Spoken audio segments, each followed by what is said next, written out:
Hello and welcome to the Conversation Weekly. I'm Mend Merawani in Medellin, and this week we're joined by our colleague in the UK. Hello, I'm Avery Anapol from London.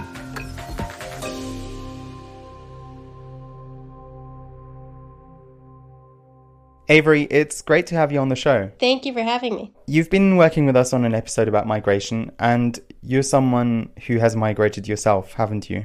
I have, and it actually felt kind of weird just now to say I'm from London because I'm not really. I'm originally from the US, and I moved to the UK for a master's degree about 4 years ago, got married and stayed here where I work now. And the way we talk about migration is so interesting, and it's really different depending on who we're speaking about. So when I first moved here, I used to consider myself an expat. But now that I've learned a lot more about migration and the different systems and gone through the visa application process myself, I do consider myself an immigrant. But I'm also very aware of how differently the system treats me as a white woman coming to the UK on a spouse visa compared to someone, for example, seeking asylum or coming from a quote, less developed country than the US. Yeah, you're right. My family and I also moved to Europe as asylum seekers, and I've migrated to different places around the world for work, like now I'm in Colombia. So I know exactly what you mean when you say that every country has different policies and systems in place for letting people migrate. Exactly. So, for example, right now in the UK, the government is pushing through legislation called the Illegal Migration Bill, which many experts say, A, would violate international law, and B, would effectively ban people from seeking asylum in the UK. So what we also see is policies like this push people to take more dangerous routes when they need to migrate. For example, crossing oceans in unsafe boats. If you look at the recent tragedy near Greece, the sinking of a ship with hundreds of men, women, and children on it, that was happening on one of the world's most dangerous maritime crossings, and those were people headed to Italy to seek asylum. Yeah, and the UK isn't the only place that's trying to make their policies more stringent. Recently, the EU has started talks with Tunisia about a deal worth €1 billion in aid, and in return, they want Tunisia's help in stopping migrants trying to make their way into Europe. But policies aren't always based on research. They're often based on public sentiments and what's popular. Exactly. So that's what this episode is about. I wanted to find out more about what migration actually looks like around the world. Why are people migrating? Where are they going? Why might they choose one country over another? And what does the future look like for the movement of people around the world? I was especially interested in how migration works in the parts of the world that here in Europe we don't often talk about. So in this episode, we'll refer to this as the Global South, which means broadly Africa, South America, and parts of Asia. But before that, I reached out to someone who could give me a bit of context as to what's happening around these migration policies in Europe, a continent where migration has become even more controversial in recent years. My name's Crawley. I'm a professor of international migration, and I'm based at the UN University Centre for Policy Research in New York, where I'm head of equitable development and migration. I started doing research on migration really back in the late 1980s when I was a student at Sussex University. I became very interested in migration in the context of the breakup of the former Yugoslavia and the so-called refugee crisis that was taking place at that time in the late 80s. And of course, that language of crisis in relation to forced migration is something that's very much a feature of recent years in Europe. I wanted to touch on this word you mentioned, crisis. That's certainly something that we hear today in how migration is talked about a lot in the media and politics. I was wondering if you could just give us a general picture of how migration is represented in the media, especially in Europe and the way that we talk about the movement of people. I mean, it's absolutely fair to say that there is crisis associated with migration, and it's normally for the people who are actually moving, because they are often in situations where there are huge inequalities in the right to move.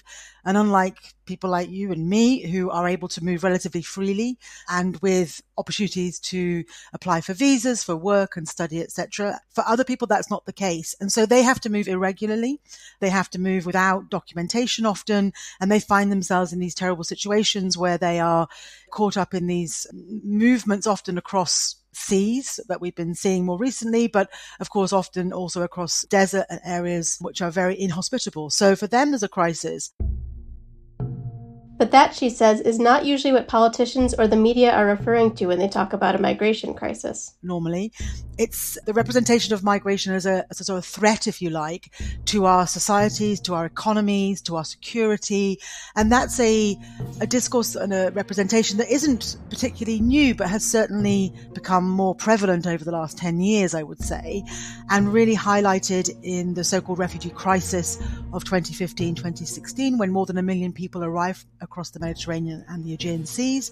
But actually, most of the coverage of that was focused on, again, the kind of threat to Europe that came with that movement, as opposed to the needs of the people who were moving themselves. Heaven says that in the UK, a lot of this language began shifting as early as the 1980s and 90s. So I think what we've seen, and actually from the late 1980s and certainly the late 1990s, when the Labour government came into power in the UK, you saw a very clear differentiation between the good migrants and the bad migrants. And the good migrants are those people who are coming for work and who are moving regularly. And we see millions of people every day passing through airports, for example. We don't even question that migration. It's absolutely intrinsic to our economies and the way that we function as a society. But that part of migration that happens irregularly, the smallest part, is symbolically much more significant. So I think that kind of narrative of the good or bad migrant is a real feature of European discourse, but actually you see it around the world now. Look at Bolsonaro's Brazil, look at what's happening in parts of India at the moment, or Malaysia. So I think it's a feature of much of the world, unfortunately. She says that much of the language and policies are meant to deter irregular migrants. So that's people who enter a country outside of the official visa application routes. It's a word that scholars use, and more people are using it now, as an alternative to illegal migrants. But these policies, she says, are not necessarily based on real figures and data. They're fear-mongering or political plays based on the idea that millions of people are coming to take advantage of the wealth of countries in the global north. So the first thing to say is that most people don't move. Most people don't move at all. And those that do mostly move within their countries. As individuals, we often move for work or education. That's very common. Huge amounts of migration internally in certain countries, for example, China, very large-scale migration from rural to urban areas. But overall, people do not move across an international border. They don't move to another country for all sorts of reasons, which we can come on to. So only about 3.6% of the population actually moves across an international border. 96% don't move at all. So 281 million people, roughly, last year moved across an international border. And of those, around a third are moving between the countries of the global north, around a third are moving from south to north, and around a third are moving between the countries of the global south. So that's roughly 93 million people migrating in each of these regions and between. But Heaven says these numbers are also often misrepresented. We tend to hear much more about south to north, for example. So there's a really important global picture here about how not everybody is moving from the south to north. In fact, 2/3 of people are moving from north to north or south to south. Most migration in Africa is within Africa. Something like 80% of all African migration stays within the continent, often in these regional blocks, because we have the equivalent of a European Union arrangement in West Africa with ECOWAS, for example. One of the largest migration flows in the world is between Burkina Faso and Côte d'Ivoire. And that's because of the cocoa sector industry in Côte d'Ivoire. We have also one in East Africa, and in the south we have SADC. But we don't get to hear about those kinds of movements because they're very much peripheral to our dominant understanding. We tend to hear much more about south to north, for example. But even when people do migrate to the global north, for example to Europe, their reasons for doing so are often different and more complicated than what we hear about from politicians and the media. People are moving for all sorts of reasons that have nothing to do with the reasons that dominate the media discourse. Most people are moving for work. And most people are moving because there are opportunities in countries other than their own to be able to secure a livelihood that can improve the outcomes from their families, for their children to be able to go to school, and actually ultimately can contribute towards development. Migration has always been, if you like, a force for good in terms of development. The global north wouldn't be as developed as it was were it not for the profits that came from colonization and migration and slavery, of course. Likewise, there's little discussion about how migrants make positive contributions in the recipient or host countries that they move to. we don't get to hear about the migration that works, and it is most migration. Most people move for work, most people do work, most people contribute when they're regular to the taxes of a particular country, they contribute culturally, socially, in terms of what we eat, in terms of who we engage with. We don't talk about that. So I think as long as we stay focused in both a media sense but also in a policy sense on that part of the story, then we will not be able to benefit wholly from everything else that is happening. And that's the irony in a way, is that we don't talk about most migration, even though it is such an important part of our society. 14% of the UK population was born in a country other than the UK. That's something approaching 10 million people. Now, that seems to me to be a very important contribution. In the EU, about 9%, or 38 million people, were born outside of the Union. In Australia, 29% were born outside the country, and in the US, it's roughly 14%. And Heaven says even if countries wanted to, they wouldn't be able to turn back the clock on migration. But would they actually want to stop migration altogether? Firstly, you would need migration. And secondly, there are relationships between people who have migrated historically that create a sort of momentum for migration. So in that context, surely the best thing to do is to think about how best to harness migration for the greater good, rather than constantly focusing on how to stop it, or certainly in terms of the policy and media narrative. Interestingly, most people in their day-to-day lives have lots of personal experience of migration. And actually, when you talk to people about their attitudes towards migration, their day-to-day lived experience are generally much more positive than the media narrative. I mean, we're starting to see a little bit of a change, actually, in some of the polling around public attitudes, because people are coming to realize that actually migration can be very positive in terms of their day-to-day lives, who they mix with, who their family are married to. Many people have people in their family who have also migrated. So I would say it's about really understanding migration at the local level. Many migrant communities and indigenous national populations do very well coexist alongside one another. So I think engaging at the local level and understanding what's going on locally can be much more positive.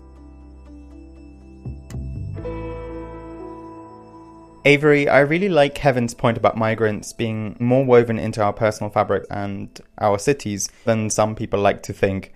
And it made me think of these DNA kits where people often find out that they are 30% from parts of Asia or another part of Africa. Absolutely. So, as you say, there's a lot of negative discussion of migrants in many parts of the world. But when we learn about our own histories, we really get a sense of just to what extent migration, whether it was by choice or forced migration, is a part of all of our stories.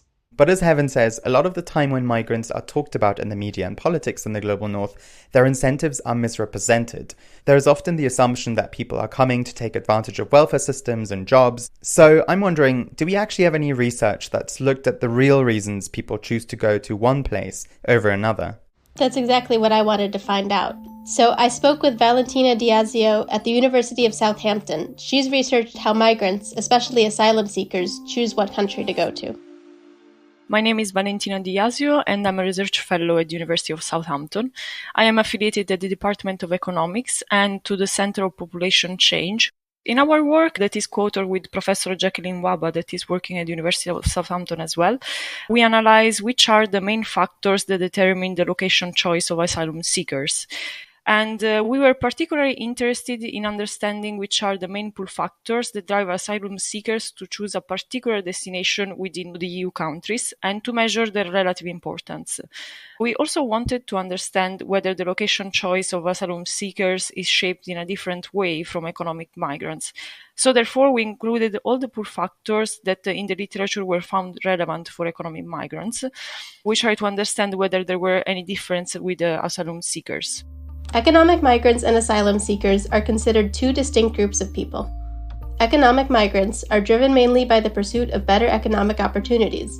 They move to another country usually through legal means, for example, by obtaining a work or a student visa. On the other hand, asylum seekers are those who flee their home countries due to fear of prosecution, violence, or other human rights abuses.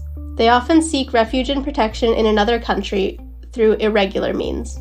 In their research, Valentina and her colleague Jacqueline Waba were especially interested in finding out what role the economic situation in host countries plays for economic migrants when they decide what country to move to. There is this hypothesis in the literature about the welfare magnet, so that people choose to migrate where the welfare state is more generous. And we were also interested with measuring the role of economic conditions at destination. So things like GDP or unemployment that are very major pull factors for economic migrants. And also we measured the role of geographical proximity and cultural proximity that are also like things that are very important for economic migrants. Another important thing that we try to measure is the role of the ban from the labor market, because in the EU countries, with the exception of very few countries, like for instance Sweden, all the countries impose a ban on the labor market for asylum seekers. So basically they cannot work in the country. And this ban is variable and vary between 2 and 12 months. And some countries only allow asylum seekers to start to work after they have been granted asylum, so when they get the status of refugees. And then we started to include some things that are mostly important for asylum seekers. So, for instance, the time of processing or like repatriation risk, and policy change that restrict or facilitate the access for asylum seekers to social protection. And another core finding of our research is that we also wanted to know how social networks were influencing the choice of asylum seekers, and so whether they choose a destination or the other. Our study has shown that the strongest pull factor is social networks, and we measure it both in terms of previous asylum applicants and migrant stocks from the same country of origin. And these are both like previous asylum seekers from the same country of origin, or like economic migrants or anyone that is in the country of destination and comes from the same country of origin. So it's important for people to have a community of people with similar culture, maybe share the same language, that sort of thing when they arrive somewhere? Yes, exactly. So for them, it might be particularly important to have someone to rely for support, and also to have someone that gives information previous to the departure. We find that, for instance, the relative magnitude of social networks is 5 times more than the social spending. For instance, for unemployment, that is also like another very important factors that pulls migration. We found the correlation between social networks and inflows of asylum seekers is 4 times larger than unemployment. And this really highlight our results that is not really important the economic conditions at destination, but really the fact of having the possibility to rely on a community that is already there and already established. Valentina says countries that design labor policies to deter migrants often find that these policies backfire, both for people arriving and for the country's overall economy. For instance, if you ban asylum seekers from employment, this leads people seeking to become more dependent on public spending in the short term, and this is not good for anyone. There are some countries that do not put an asylum ban, like for instance Sweden, that allows asylum seekers to work, or there are countries such as Germany or Italy that have reduced the labor ban. So in your view, what should policies when addressing migration, what should they focus on instead? In my opinion, and looking both at the results that we found on asylum seekers and on migrants in general, if the aim of policymakers is to create an environment in which the largest number of people, migrants and native, can thrive, both in terms of labor market inclusion or social inclusion, the policies, in my opinion, should not be really focused on control the inflows of migrants or asylum seekers, but in achieving a better integration, both for asylum seekers and migrants, and also try to create more social cohesion between natives and migrants.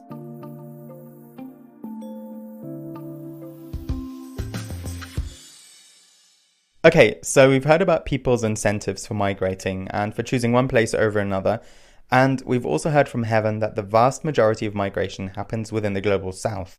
Right, so I wanted to find out just how easy it actually is for people to move within one of those regions, especially where there's lots of movement across borders. So I reached out to someone who focuses their research on migration across the African continent. My name is Christopher Nshimbi. I am an associate professor at the University of Pretoria, and also I am the director for the Center for the Study of Governance Innovation at the University of Pretoria, and also the research chair for the chair in the political economy of migration in the SADC region. Christopher focuses in his research on migration across the African continent and its relationship to regional economic integration and the informal economy. He started off by giving me a bit of context. with the end of the slave trade, of course, and also with the opening up of markets on the African continent, you see certain changes in terms of people, first of all, moving within the continent as the continent was also beginning to engage in processes of production, and as investors were coming on the continent and requiring labor and also looking for markets for goods and services. So that has had an effect. And of course, we do also have disruptive factors like wars and conflict, for example, which force people to migrate. So they engage in forced displacements. And of course, currently people talk about environmental factors, which of course have historically influenced the movement of people on the continent. So broadly, those are the patterns. You have global forces that relate to markets and the need for labor, the need for work, people looking for opportunities. Although it's difficult to access precise data about how many people migrate within the African continent, there are ways that researchers like himself can get an idea of just how much migration takes place between countries. So one quick reference point I can make would be the stock of migrants, where you go into a country and you, based on maybe census data, you look at people that were not born in that country or that register themselves as having not been born in that country but were born elsewhere. And there are two regions where the flow of migration is especially high. Within Africa, and given its expanse and size, you find that the western region of the continent and also the eastern part of the continent, these seem to be the two most dynamic regions in terms of mobilities and in terms of movement of people. So you will find that in these regions, you have about 5.7 million people in West Africa moving within the region, and also about 3.6 million in East Africa moving within the region. So that would represent for the West African region about 97% of the population being mobile in the region, and for East Africa about 67%. The numbers are a bit less but still significant for the other regions on the continent. And so is it very easy then for people to move between countries and across borders? Is there free movement, and how is that changing? It's not easy to cross borders in Africa. Some people from one country will require a visa to enter another country.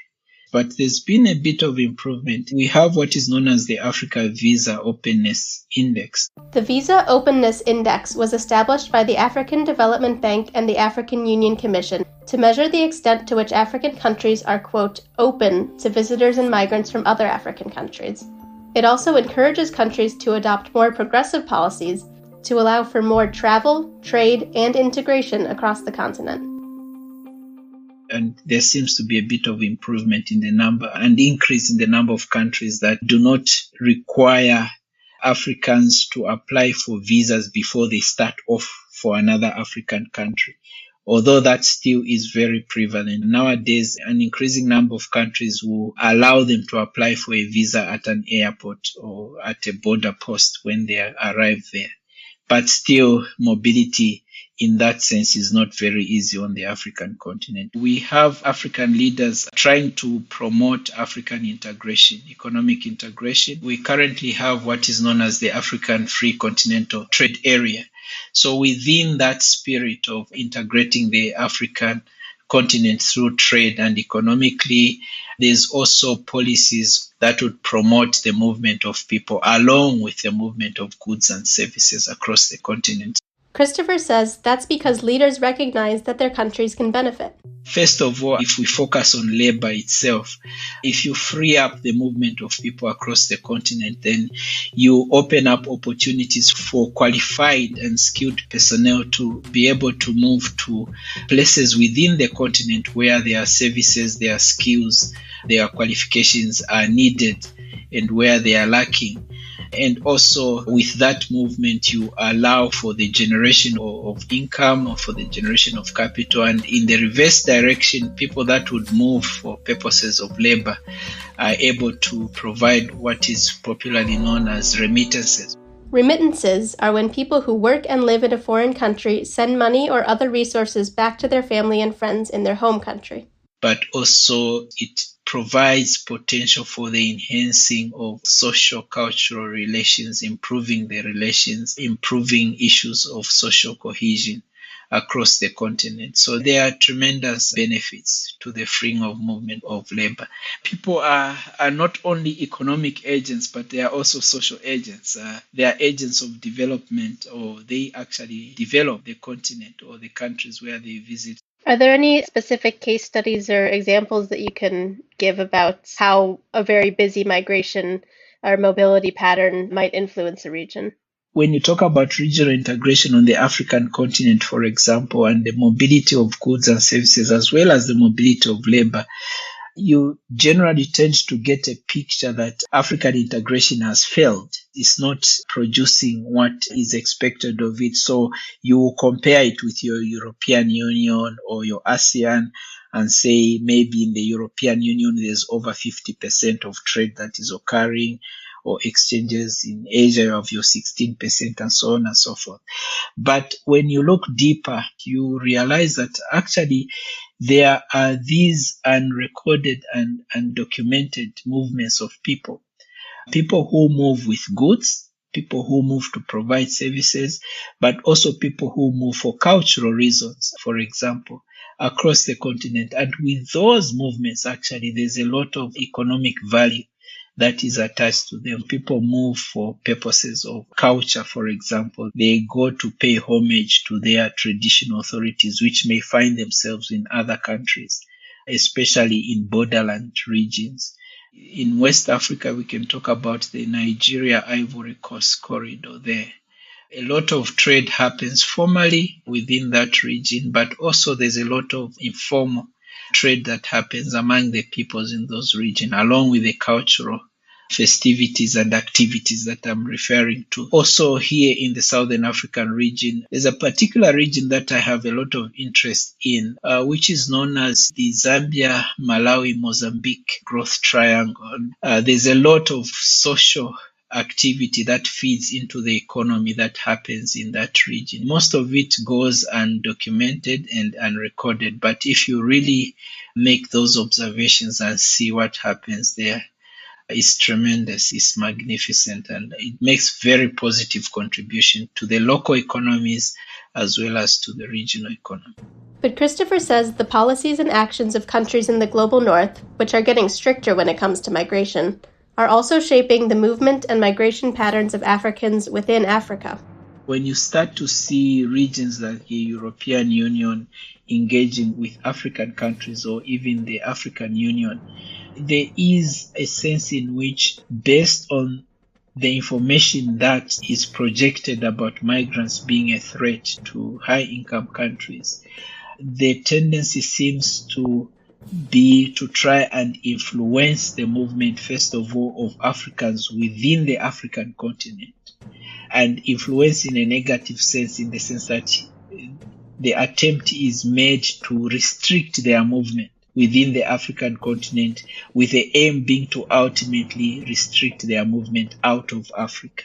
So you will find even policies that come along with that aim to restrict the movement of Africans within the African continent and also outside of Africa. And with those policies also come donor funding that comes in the guise of development aid or development funding. So you are going to develop a region with the understanding that if the region develops, people will not have a motivation to migrate because they will be in a country that is developed. For example, one recent process, the EU has what is known as the Khartoum process. He's talking about a regional framework set up by the European Union in 2014 to limit migration between the countries in the Horn of Africa and the EU, ostensibly to combat human trafficking and smuggling. And basically, 2014, it comes up with this process where it seeks to aid development in countries that make up the Horn of Africa. And with that development, the aim is to develop those countries and also to help migration of people from the Horn of Africa to EU member countries. So that is just one example. There are other. We have the Rabat process and all other processes besides the other donor funding that is given, the funds that are given out to help to curb migration. Both the Khartoum and the Rabat processes involve countries funding the detention of migrants trying to cross into Europe, but they also involve the development agencies of the EU and the individual countries within the EU, with the idea that increased economic development in African countries will stop people from migrating to Europe. But there's a lot of studies that have been conducted that dispute that view, to say development doesn't necessarily translate into people stopping migrating. And actually, there are prominent scholars that have even gone further to show that actually with development, you have an increase in migration. Some studies show that low-income societies generally have lower emigration levels because poverty tends to constrain people's movement. Conversely, increased development leads to more instead of less migration because it increases people's capabilities and aspirations to move.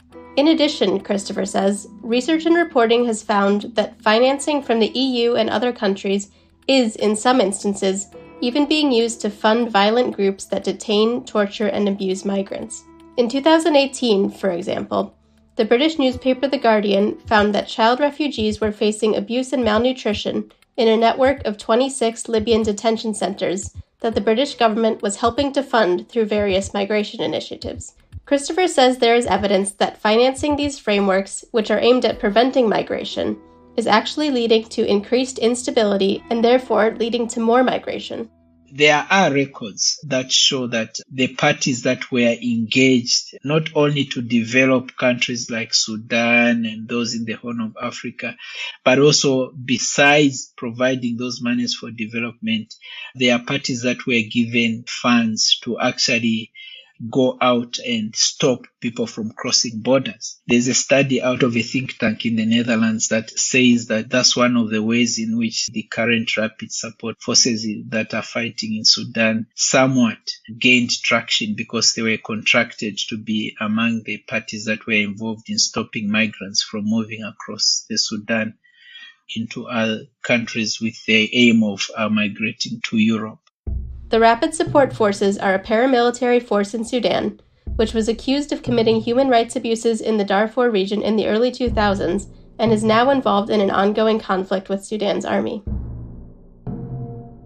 Are there any particular countries that are real holdouts that are sort of opting out of regional integration for purposes of limiting migration? I wouldn't say they are holding out or opting out of regional integration, but there are tendencies that you can pick in terms of their behavior, their policy behavior.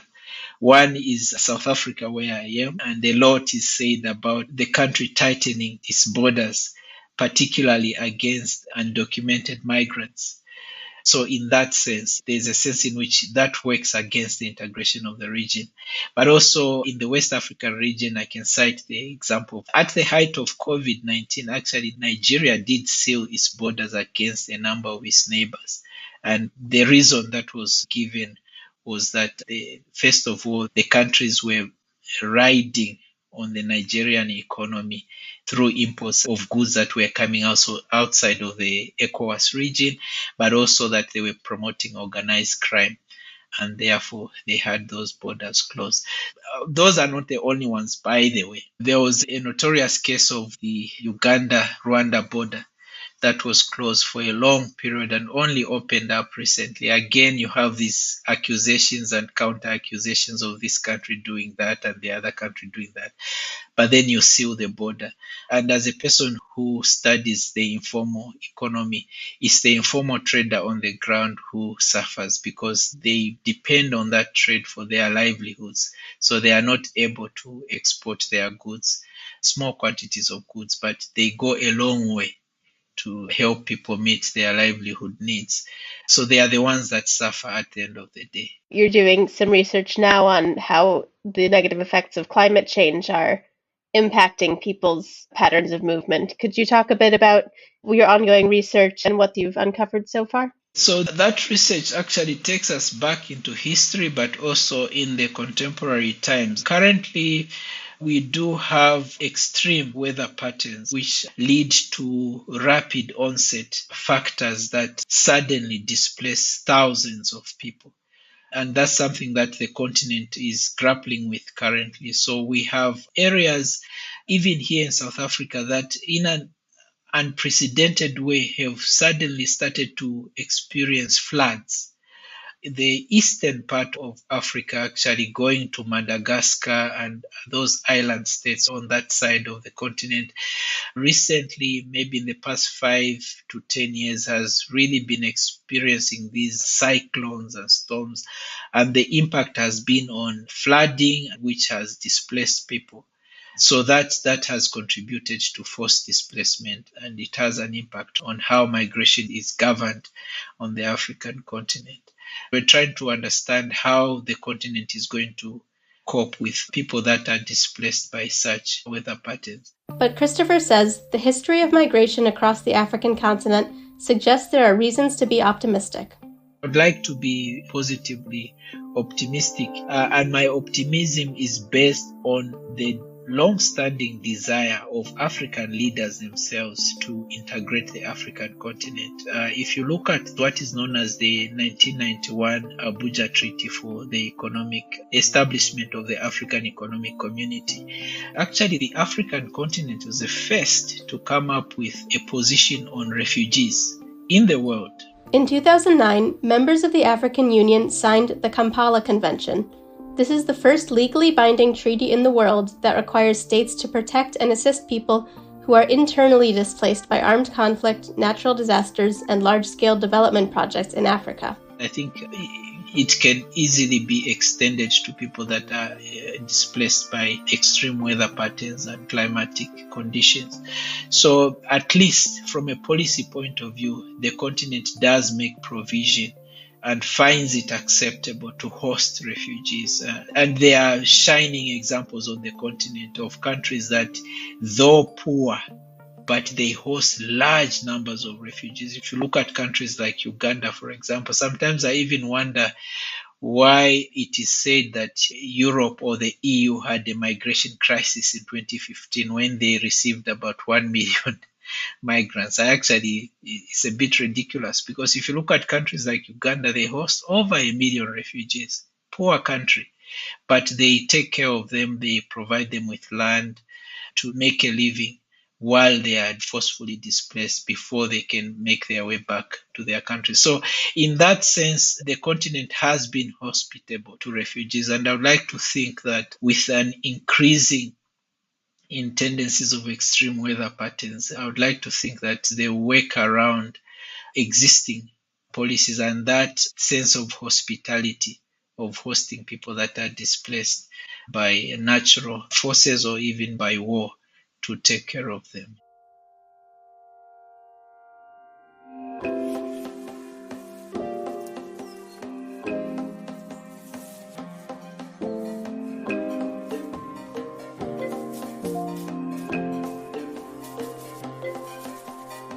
That's it for this episode. Thank you to this week's guests, Valentina Di Iasio, Heaven Crawley, and Christopher Nshimbi.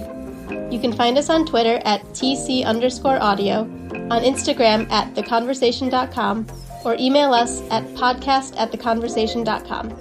If you like what we do, please support our podcast and The Conversation more broadly by going to donate.theconversation.com. This episode of The Conversation Weekly was produced and written by Avery Anapol and me, Ment Mariwani, and with assistance from our producer Katie Flood. Sound design was by Ellery Stevens, and our theme music is by Nita Sal. Stephen Kahn is our global executive editor.